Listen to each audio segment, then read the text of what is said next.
Hi, I'm Zachary Valek, and my project was a construction site.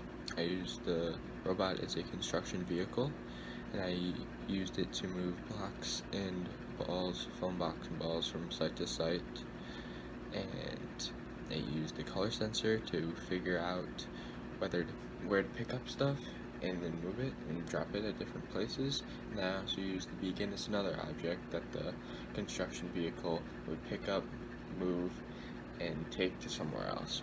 It used Morse code to notify everybody that it was backing up. It would use the sound sensor, and then it would also flash the lights to let people know that it was backing up like any good construction vehicle would do. Okay, so here's my GUI. We have three different functions in an entry box. We have drop the beacon, which we'll use later, a degree entry box, and then make the robot turn, which uses the enter box. And then we also have a main construction. And since my theme is about construction, we are going to hit that button first. And this first starts off with a calibration for the robot arm using the touch sensor.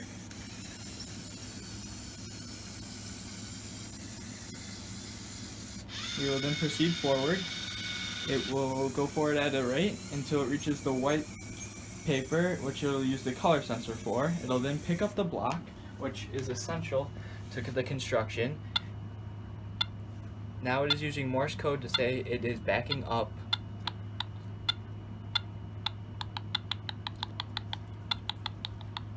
And it will flash the yellow lights like a good construction vehicle would do. It's now backing up, turning. It's going to go forward until it uses the color sensor, drops the block on the red,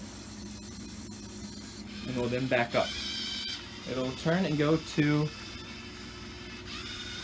the green sensor, in which it'll look for the beacon now. It's a little stuck right now. It'll find it.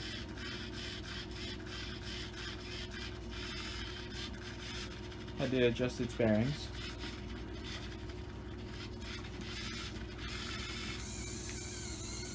It'll help it a little bit. And so now it'll pick up the beacon,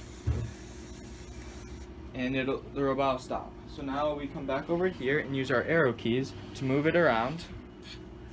And we are going to take the beacon all the way over to the construction head, which is our foreman.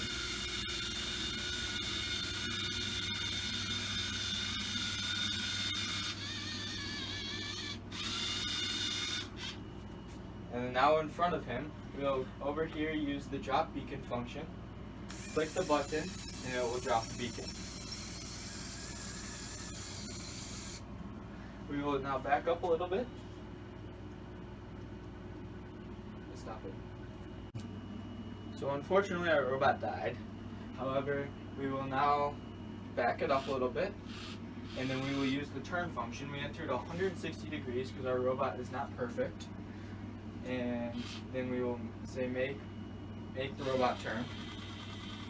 Should turn 160 degrees. Or not.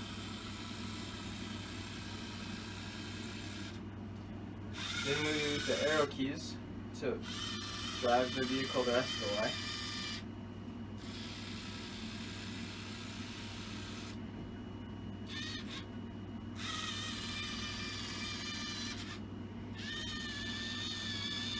And then finally we will use the construction button again to pick up our other object. So we will once again recalibrate the arm and claw.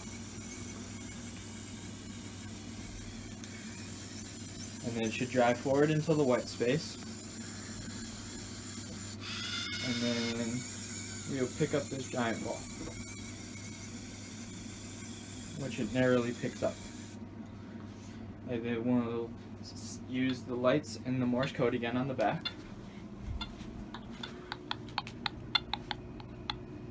It's got to be a forewarning to everybody around that is backing up. So now we'll back up. It'll turn, and then it should go up the ramp. All the way to the yellow spot. It will then drop the ball, and then it stops. So now for the individual part of the grading rubric.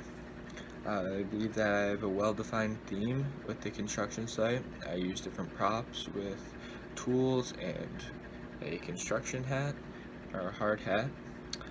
And I think my robot does interesting things with the Morse code, with the LEDs, with a ramp and moving objects all around. My GUI is well organized. It includes several buttons, entry boxes, and labels all in one.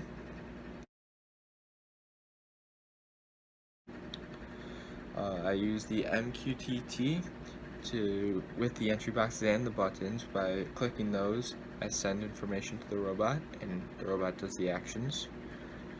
Teller operation, I use the arrow keys to move the robot around after I've picked up the beacon and taking it over to the construction site. My robot moves and uses its arm and claw throughout the entire construction site, and then it uses the wheel encoders, the touch sensor, it uses a color sensor and the beacon sensor, and it uses LEDs and sound, and it prints all of the sensor readings with the beacons, and it prints what color it's on and what key has been pressed. I used code from the team library with the drive system, the arm and claw, the LEDs, the sound, the touch sensor, and the color sensor, and the beacon sensor. And then my code quality is fairly good. All my functions are defined and have doc strings, and the code has been reformatted. And then I feel like I did frequent and regular commit and pushes with good comments on all of them. Now for the advanced part of the rubric. Unfortunately, I did not use the MQTT from the robot to the computer. I think my GUI is very clean, and it uses multiple frames and labels, so there's different frames for different buttons. The sensors, I do use another sensor beyond what is required from the basic, either the color of the beacon. And then the complexity of my code,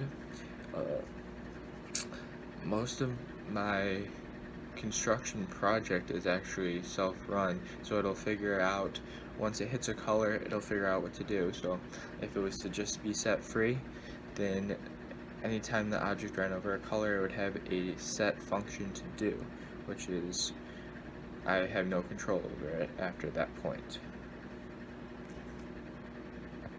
And then my code quality is no longer than 15 lines for functions, and I avoided duplicate code at all costs.